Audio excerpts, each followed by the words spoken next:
Les veus del matí. Estem de dilluns a divendres de 10 a 13.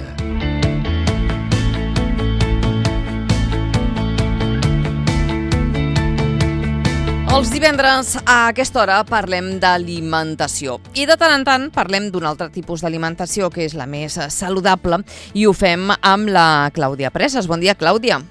Hola, bon dia, Mercè. Què tal, com estem en aquest nou any, en aquest 22? Molt contenta de tornar a estar aquí i retrobar-nos. Em sembla que avui, si no vaig equivocada, parlem, com sempre, d'alimentacions saludables i també, ja que hem fet el canvi d'any, parlar una miqueta d'aquests propòsits, de tot allò que ens agradaria fer en quant a alimentació i que moltes vegades, sí, el propòsit, la idea, les ganes hi són, però es queda aquí, no? Moltes vegades costa com fer passos endavant. I em sembla que aquest també serà un dels temes que parlarem avui per començar aquest nou any, Clàudia. Sí, exacte, el que has dit. Ha començat el 2022 i amb l'inici d'any nou sol haver-hi sempre nous propòsits. I un objectiu que segur que sonarà, a algú li sonarà la campaneta, és alimentar-nos millor. Sol ser-hi sempre aquest. I sabem que per aconseguir-ho és fonamental consumir aliments frescos i de temporada i tenir present el calendari de fruites i verdures locals, que això sembla molt senzill, però és de gran ajuda. I al final no hi ha res millor que fer cas a la naturalesa perquè ella ens sap donar el que necessitem en cada moment per tenir salut. Els oients, mentre ens escolten, si estan per la cuina, poden anar revisant el seu fruiter i els seus calaixos de la nevera i observar si tenen les fruites i les verdures de temporada per casa. Perquè ara al gener de verdures tenim les escarxofes, el coqui, la coliflor, les faves tendres, també l'endívia i la carbassa. I tenim de fulla verda, que és rica en minerals com les bledes, espinacs, enciam i cols també.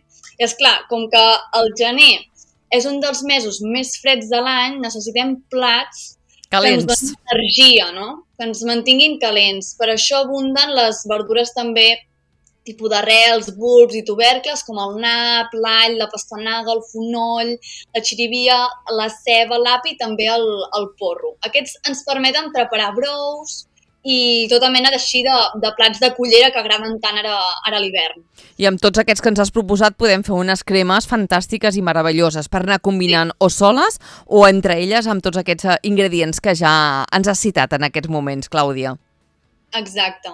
Podem preparar qualsevol tipus de plat amb verdures. És important que les verdures sempre hi siguin presents. De fet, després dels accessos de Nadal, venen fantàsticament bé també que podem aprofitar les dues coses, no? En fer canvis saludables d'alimentació i reparar una miqueta per començar l'any d'una manera diferent amb aquests accessos i millorar-ho.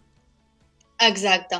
I de fruites, de fet, al gener no es troben especialment a l'ordre del dia perquè en general tendeixen a refredar-nos, però també són importants. I encara que no vinguin tant de gust com a les èpoques de calor, també les hem de tenir presents. Com quines, Clàudia? Sí, trobem pomes, sobretot, i cítrics, que són rics en vitamina C. I aquesta vitamina és molt i molt important ara a l'hivern i sobretot en els temps que corren, perquè és una gran aliada del sistema immunitari. Fruites típiques locals del gener serien doncs, la mandarina, la taronja, el kiwi, la poma, el caqui i també podríem comptar aquí la llimona. Que potser no ens la menjaríem com a tal, però per exemple per posar a dins l'aigua i també hidratar-nos bé també funcionaria perfecte. I com he dit abans, les persones que esteu revisant els aliments de temporada que teniu per casa, amb el vostre permís us puc preguntar de què us esteu adonant amb aquesta revisió. Teniu molt poca verdura i fruita, molta, aneu bé, aneu tirant. I què és el que esteu veient o començant a veure ara revisant la nevera i els calaixos? Amb aquest petit exercici de mirar el fruiter ja avancem una mica, perquè a vegades no tenim temps de parar, no? I mirar i observar, i esclar, si no tenim el moment de reflexió i de veure què tenim o saber des de quina base partim, costa molt fer canvis perquè no sabem on estem. Clar. I això ens hi trobem cada any, Aviam si aquest és el definitiu, no? Perquè tots aquests consells ens els sabem, però cal que cada any els revisem, que ens els tornin a dir, que hi tornem a posar consciència, que intentem fer d'una manera definitiva tots aquests passos, tampoc de cop i volta, perquè si no aquí és quan ens frustrem, ens acabem cansant i no tirem endavant amb el que ens agradaria. Així que intentem fer aquests esforços i pensar quina seria la millor manera per poder determinar precisament aquests bons propòsits alimentaris. Com ho hauríem de fer, Clàudia? Doncs mira, Mercè, proposaré a tots i a totes els oients un petit exercici que sol fer a sessions individuals per començar a escalfar-nos. Es tracta de que jo llenço una pregunta i cal que la persona que ens està escoltant respongui de manera ràpida, sense donar-li masses voltes i reflexionar-hi molt sobre la situació. Les respostes cal que vagin relacionades amb el món alimentari de la persona, però no cal que siguin aliments en si, com la fruita, la verdura o productes, no? Perquè també poden ser, per exemple, conductes, poden ser sensacions, poden ser dinàmiques, creences, és a dir, dintre del món alimentari. Ara ho entendreu, no? Quan us llenci la pregunta s'acabarà d'entendre. Si esteu preparats i preparades, llenço la pregunta: què voldries mantenir dins del teu món alimentari per aquest 2022? Sí? I un cop tenim la resposta, quina acció podem fer per mantenir-ho? Això és important. Quina acció podem fer per mantenir-ho? La següent seria, dins del teu món alimentari, què podries ampliar? Sí? Què podries ampliar? Recorda que no cal que siguin aliments, també poden ser creences, poden ser conductes, poden ser sensacions. D'acord. Quina acció també pots fer per ampliar-ho? I en tercer lloc, què podries eliminar del teu món alimentari i quina acció pots fer per eliminar-ho? També, què podries reduir i quina acció pots fer per reduir-ho? I dins del teu món alimentari, què podries afegir i quina acció pots fer per afegir-ho? I per últim, què podries millorar i quina acció pots fer per millorar-ho? Clar, quan tenim tot això, a l'acabar, és important determinar quan pots començar a fer una de les accions que has anat anomenant. És a dir, posar data límit i data d'inici i anar marcant-nos els objectius. I senzillament, responent a aquestes preguntes, no només tenim clars els propòsits, sinó que també sabem quina acció farem i quan començarem. I així aterrem una mica els propòsits, no queden tant a l'aire, vull això, vull allò, i els portem en el nostre territori del dia a dia, no? I després, a sessió, a través del coaching nutricional amb la participant, confeccionem també un pla que s'adapta a la situació de cada persona i als seus valors, perquè cadascú té una manera de pensar i de viure diferent, no? I de gustos, no? Imagino, també, clar. Sí, però és crucial tenir això en compte, perquè cada persona serà una resposta completament diferent. Clàudia, per si ens falten alguna idea, no sé si ens podries donar algun exemple per saber el que tu deies ara fa uns minutets, no? Saber com podem augmentar, com podem reduir. Sí, i tant. Per exemple, podem augmentar fruites i verdures, la recomanació general seria 5 al dia com a mínim. També menjar més llegums, entre 3 i 4 vegades a la setmana. Un grapet de fruits secs cada dia i el moviment. 30 minuts per als adults i 1 hora al dia pels infants. Això seria a nivell general per augmentar, a nivell de població. I a reduir, podem reduir, per exemple, la sal. En lloc de posar tanta sal, podem posar-hi espècies. El sucre, tant el de taula com en els productes ensucrats en si. De fet, ara al febrer començarem un curs de 4 sessions per reduir els sucres afegits en grup a l'Espai Aronai d'aquí Figueres. I també podem reduir les carns vermelles i processades, que a la nostra cultura hi són tant i tant. En lloc d'aquestes, per exemple, podem preparar untables o patès vegetals. I els ultraprocessats, que estan molt presents encara al nostre dia a dia, també són necessaris reduir-los, perquè tenen molt poca matèria primera d'interès nutricional. no?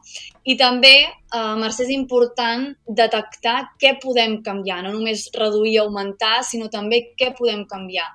Doncs qualsevol beguda per l'aigua sempre serà la millor opció. En lloc de cereals refinats, triar cereals integrals, com pot ser la pasta, l'arròs, la cibada, el cuscús, molt millor integral pel seu aport de fibra, i canviar els olis. Fer servir l'oli d'oliva verge extra tant per cuinar com per amanir. Sí? L'oli és important que sempre s'utilitzi aquest d'oliva verge extra, i aquí a l'Empordà ho tenim molt fàcil aconseguir-lo. De fet, aquestes idees d'augmentar, de reduir, de canviar, són 4 pinzellades de la guia de petits canvis per menjar millor, feta per l'Agència de Salut Pública, així que si algú vol indagar-hi una mica més, la trobarà fàcilment online. I el més important també és, de tots aquests hàbits comentats, augmentar, canviar, reduir, amb quin d'ells et compromets per portar-ho a la pràctica. I que no tenen per què ser tots de cop. Podem anar passet a passet, no? Una temporada provo, m'embarco tots aquests límits i els vaig introduint a la meva rutina, en el meu dia a dia, i un cop aquest el tinguem integrat, doncs anem per un altre. I així no és la manera d'agobiar-nos amb aquests temes, no? Exacte. A poc s'arriba més lluny. Exacte. Clàudia, no sé si vols donar algun altre últim consell avui per anar tancant aquesta primera secció d'aquest nou any amb tots aquests bons propòsits alimentaris que cada any ens els anem fent. I ja, si només en canviem un cada any, ja és un repte prou important i assolit, penso jo, no? De no fer-ne cap, al fer-ne almenys un, jo crec que podem estar contents, eh? I tant, ja marca la diferència. El més rellevant és primer ser conscient que tothom té l'oportunitat i la responsabilitat de portar el seu granet de sorra per preservar i promoure la salut pròpia i de la resta, no? Que això és important, no només la nostra, sinó la de la resta. I que començar a fer petits canvis s'acaba transformant, la transformació és el que tu dius, Mercè, triem-ne un i després triem-ne un altre. I anar fent així acabem transformant tota la nostra alimentació. Tan sols determinem per on volem començar avui, per on volem començar a caminar. I d'aquesta manera millorem la salut, reduïm l'impacte ambiental i també protegim el planeta. Així que tothom, cada persona des de casa seva, pot començar avui a transformar el seu plat i al final la seva alimentació i al final la seva vida. Doncs amb coses senzilles, com dèiem, tampoc és tan complicat, és comprometre'ns amb nosaltres mateixos i fer aquest traçat nou de vida. Clàudia Presas, moltíssimes gràcies. Qui vulgui et pot seguir per xarxes socials també i estaràs encantada de poder donar aquest cop de mà i ajudar a cadascun dels nostres oients en aquests nous canvis i en aquests nous propòsits per aquest nou any. Gràcies per continuar amb nosaltres a les veus del matí. Clàudia Presas, bon dia. Moltíssimes gràcies a vosaltres, bon dia. Els protagonistes de les veus del matí.